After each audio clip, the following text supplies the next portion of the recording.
from Chinese mercenaries to nuclear threats. Russia's war is no longer just Ukraine's fight. Trump targets India.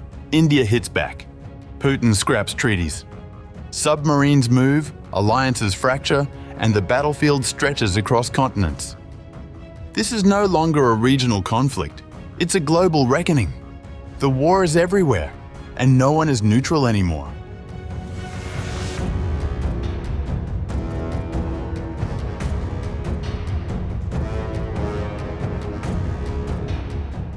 Ukrainian President Volodymyr Zelenskyy, on August 5th, made a striking allegation during a visit to frontline troops in the northeastern Kharkiv region.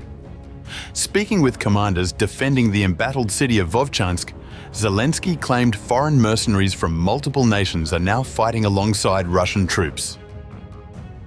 Our warriors in this sector are reporting the participation of mercenaries from China, Tajikistan, Uzbekistan, Pakistan, and African countries in the war. We will respond. These revelations come as North Korean troops are already reportedly stationed in Russia's Kursk region. But Zelenskyy's mention of Chinese nationals marks a dramatic escalation, with Beijing previously denying involvement. Reuters reached out to the embassies of the named countries, though Moscow has not commented.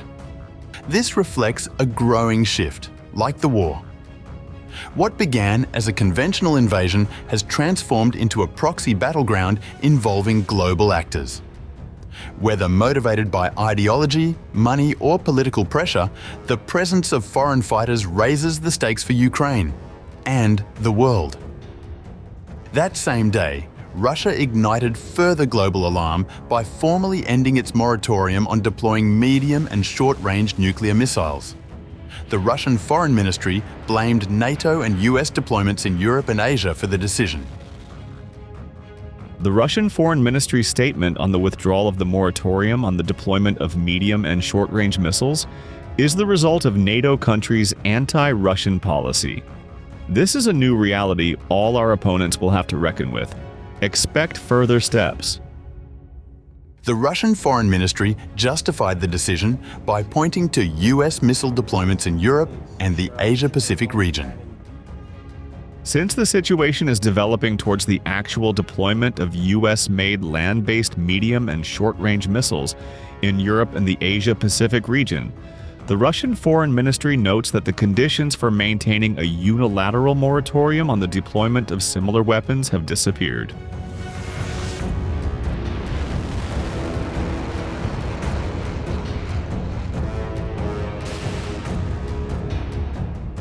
This escalation is rooted in the 2019 collapse of the Intermediate Range Nuclear Forces (INF) treaty, which the US exited under President Donald Trump's first term, citing Russian violations. The 1987 Reagan-Gorbachev treaty had banned ground-launched nuclear missiles with ranges of 500 to 5,500 kilometers.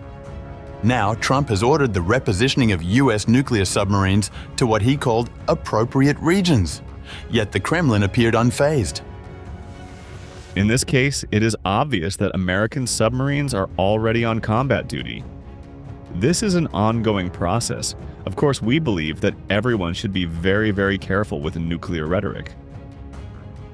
The nuclear saber-rattling has injected new volatility into an already unstable global security environment. Analysts warn that any miscalculation or misinterpretation could lead to a catastrophic chain reaction, especially as multiple nuclear powers are now directly or indirectly involved in the crisis. Russia's decision appears designed to pressure NATO into concessions, while Trump's submarine deployments serve as both a deterrent and a political signal to domestic audiences that he's in control.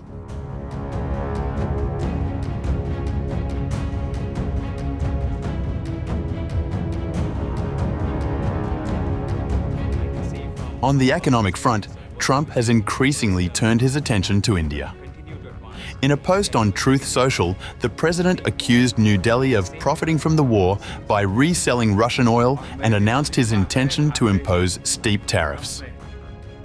India is not only buying massive amounts of Russian oil, they are then, for much of the oil purchased, selling it on the open market for big profits. They don't care how many people in Ukraine are being killed by the Russian war machine. Because of this, I will be substantially raising the tariff paid by India to the USA.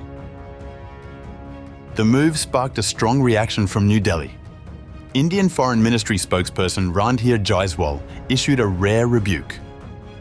India began importing from Russia because traditional supplies were diverted to Europe after the outbreak of the conflict.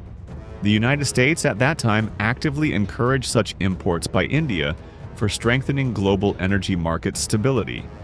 The targeting of India is unjustified and unreasonable.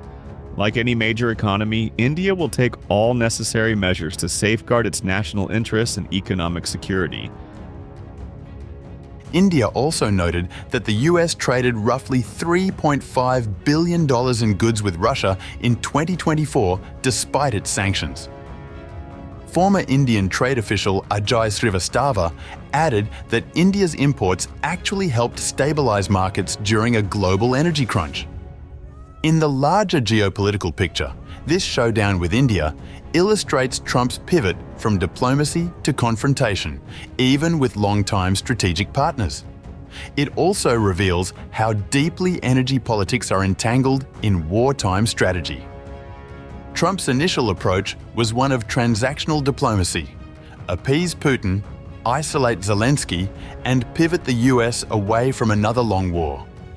But that strategy has collapsed. His recent deadline for a ceasefire is now a defining moment. US envoy Steve Witkoff is expected to visit Moscow this week for meetings with Putin. Whether Trump takes the off-ramp or doubles down may not just define his presidency, it may redraw the global order. Russia's invasion has already changed the map. Whether it also changes the rules of global power and nuclear restraint now rests with a small handful of leaders.